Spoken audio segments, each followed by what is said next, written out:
আসসালামু আলাইকুম, welcome to Sharmili kitchen. আমার আজকের রেসিপি মুরগির গিলা, কলিজা, হাত, পা, চামড়া ভুনা বা লটপটি, এক একজন এক এক নামে চিনে থাকি, তবে এর স্বাদ হবে দুর্দান্ত। গ্রাম বাংলার খুবই পরিচিত একটি রান্না, ভাত বা রুটির সাথে খেতে দারুণ মজা। প্লিজ বন্ধুরা, ছোট্ট একটি লাইক দিয়ে ভিডিওটি কন্টিনিউ করবেন। পাত্রে তেল গরম করে পেঁয়াজ ভেজে নিয়েছি হালকা সোনালী কালার করে। এখন দিয়ে দেব পরিমাণ মতো লবণ, এলাচি, দারচিনি, তেজপাতা, হলুদের গুঁড়া, মরিচের গুঁড়া, ধনের গুঁড়া, জিরার গুঁড়া। পেঁয়াজটা যাতে না পুড়ে যায় আগে সামান্য একটু পানি দিয়ে নিচ্ছে।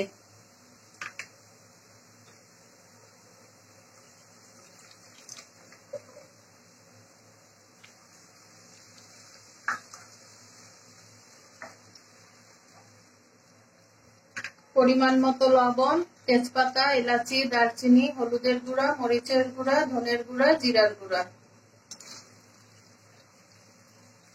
আদা রসুন বাটা একত্রে।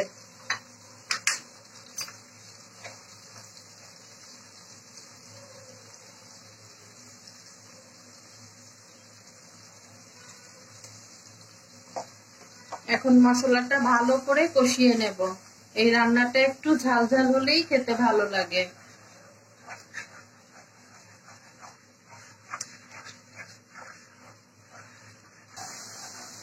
মশলাটা ভালো করে কষানো হয়ে গিয়েছে, তেল সেপারেট হয়ে এসেছে। আমি অফ ক্যামেরায় ভালো করে মশলাটা অল্প অল্প করে পানি দিয়ে কষিয়ে নিয়েছি। এ পর্যায়ে দিয়ে দিচ্ছি মুরগির চামড়া, হাত, পা, গিলা, কলিজা, মাথা, গলা।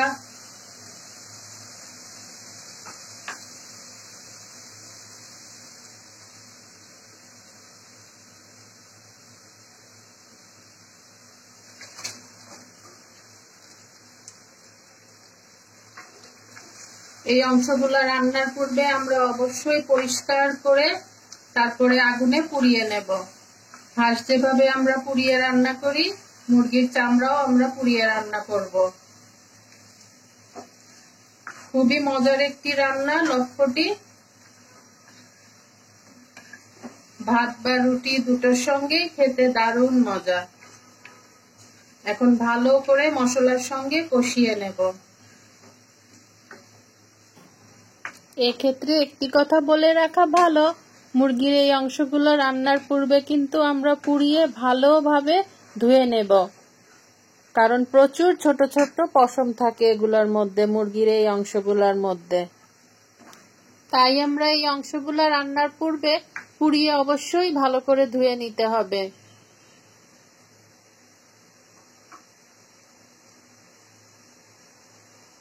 এ পর্যায়ে দিয়ে দিচ্ছি একটি আলু ছোট ছোট করে কেটে।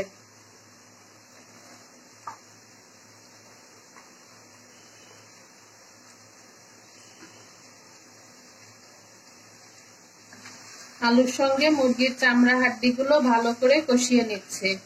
আমার আলুও কষানো হবে, হাড্ডি, চামড়া এগুলোও কষানো হবে।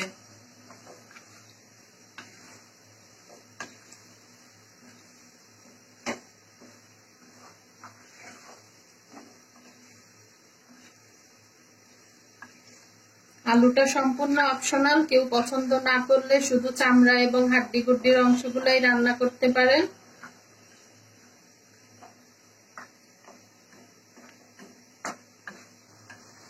এ পর্যায়ে ভালোভাবে আলুর সঙ্গে কষিয়ে নিচ্ছে। খুব ভালোভাবে কষিয়ে রান্নাটি করতে হয়।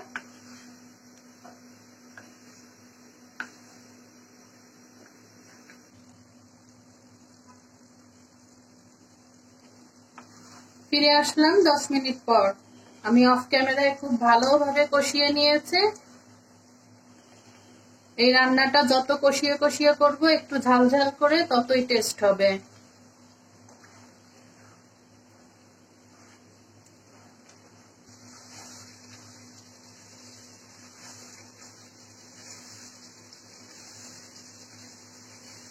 খুব ভালোভাবে কষানো হয়ে গিয়েছে। আমি অফ ক্যামেরায় খুব ভালোভাবে কষিয়ে নিয়েছি। এই রান্নাটা যত কষিয়ে কষিয়ে করা যায় ততই টেস্ট হয়। একটু ঝাল ঝাল করে রান্না করলে কষিয়ে কষিয়ে খুব টেস্ট হয়, ভাত বা রুটির সাথে দারুণ মজা। এখন পরিমাণ মতো পানি দিয়ে দেব। আলু এবং মুরগির পার্টসগুলো ভালোভাবে রান্না হয়ে যাবে।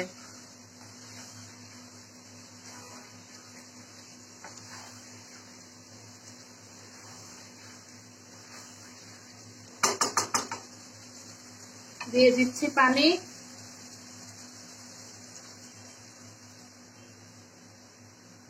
এখন ঢেকে দিয়ে রান্নাটা পুরোপুরি ভাবে করে নিচ্ছি। মিডিয়াম ফ্লেমে বাকিটা রান্না করে নিচ্ছি। ঝোলের পানিটা যে যেমন পছন্দ করি সেই অনুযায়ী অ্যাড করব, তবে এই রান্নাটা কিন্তু শুকনো শুকনো হলে খেতে ভালো লাগে। স্লো ফ্লেমে রাখার পরে এই যে আমার ঝোলটা শুকিয়ে নিয়েছি। রান্না শেষ অংশে টেলে নেওয়া জিরার গুঁড়া দিয়ে দিয়েছিলাম। ভাত বা রুটি দুটোর সঙ্গে এই রান্নাটা খেতে দারুণ মজা। আজ আসি, আবারও চলে আসবো এরকম নতুন কোনো মজার রেসিপি নিয়ে। আল্লাহ হাফেজ, আসসালামু আলাইকুম।